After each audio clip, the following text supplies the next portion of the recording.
Baik, sekarang kita akan pergi kepada finding limits by using substitution method. Basically, kamu dah tengok dah daripada contoh yang sebelumnya, iaitu kita substitute tu. Tapi cuba kita tengok lagi sekali lah. Okay, the limits of a certain functions may be evaluated by substituting x equals to a to determine fa. Ni maksudnya, okay, limit of x approaches a adalah sama dengan fa. So, kita pergi kepada example tu. Find the limit of the below function. Ini senang saja, substitute saja 3 kuasa 3 bagi dengan 3. So ini kamu akan dapat jawapan dia adalah sama dengan 27 bagi 3. So ini adalah sama dengan 9. Untuk B, okay, limit x approaches to, function dia adalah 3x² plus 4. So gantikan saja. So bila saya substitute, saya dah tak perlu tulis lagi limit. So ini akan dapat jawapan dia adalah sama dengan 16. Baik, C, limit of function 2x² plus x minus 3 over x³ plus 4. So ini ada dua cara, sama ada kamu nak pecahkan dia kepada limit x approaches 3, 2x² plus x minus 3 over limit x approaches 3, x³ plus 4. Kemudian kamu substitute. So kamu akan dapat apa?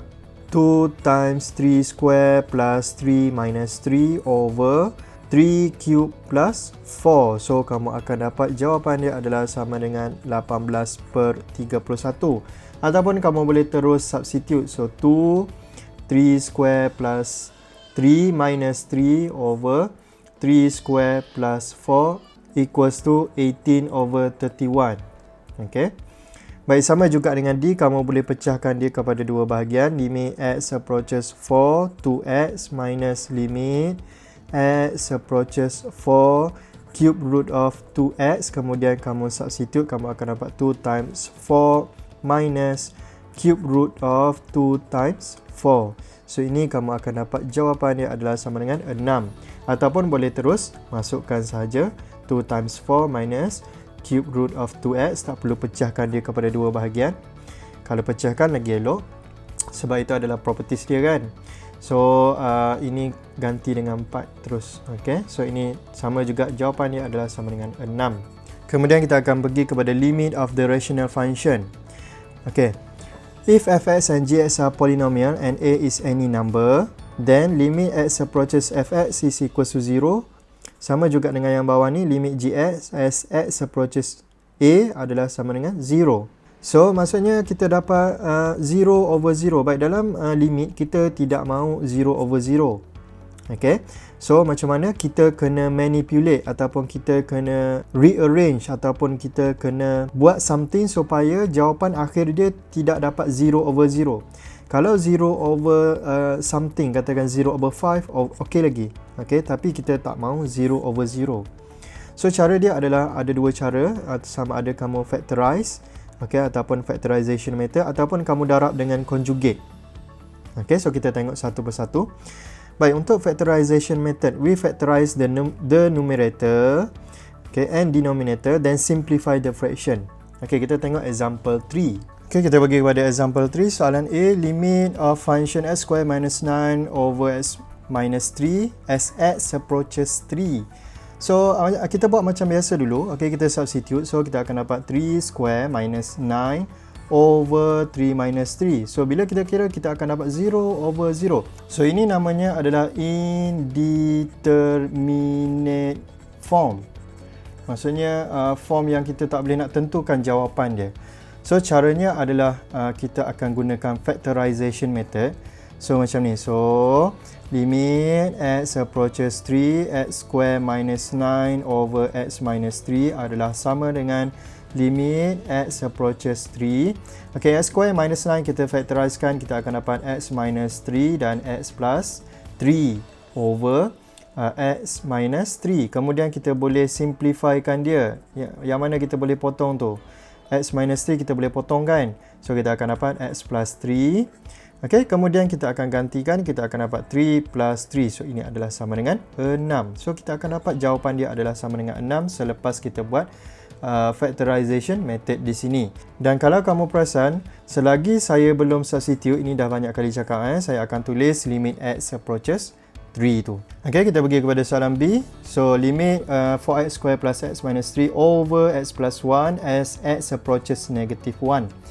So, buat saja macam biasa. Mana tahu dia tak dapat 0 over 0 tapi dia dapat katakan 0 over 2. So, still jawapan dia adalah sama dengan kosong. Dapat jawapan juga.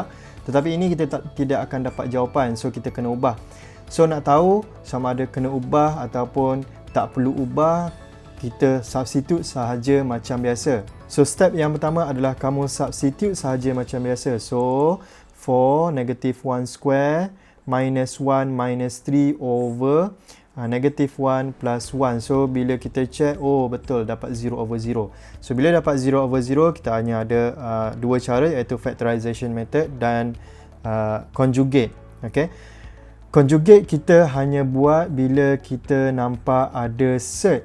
Okay, ada cert dekat atas ataupun bawah ataupun dekat mana-mana. So, itu kita akan darab dengan conjugate. Kalau tak ada conjugate, kita akan buat factorization method.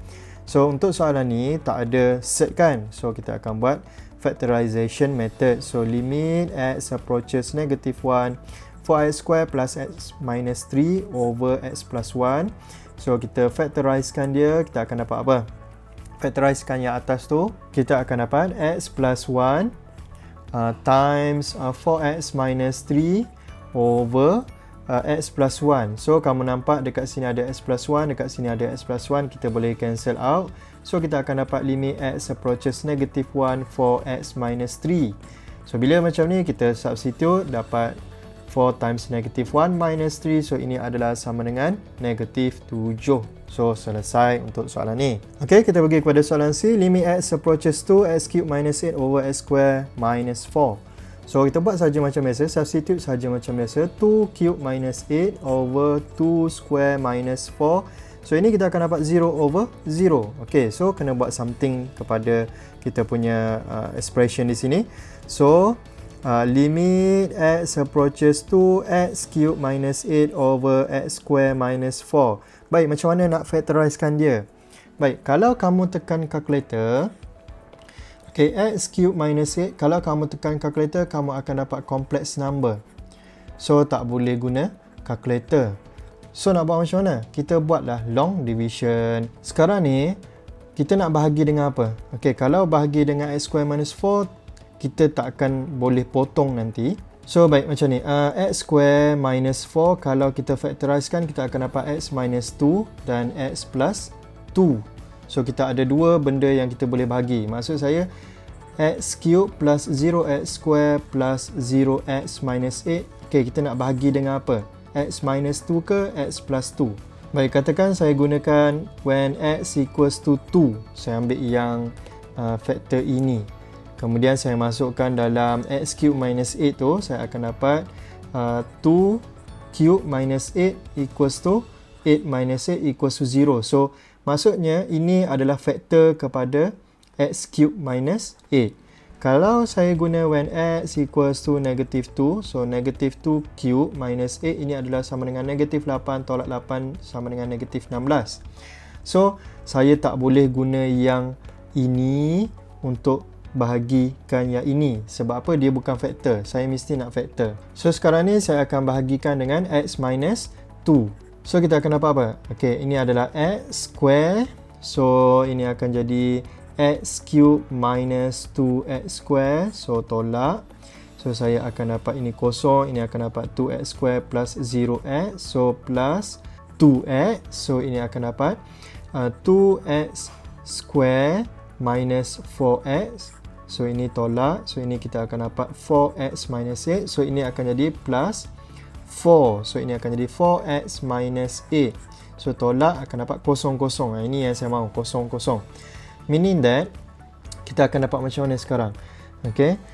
Ini adalah sama dengan, okay, limit x approaches to, okay, x cube minus 8 adalah sama dengan x minus 2 x square plus 2x plus 4.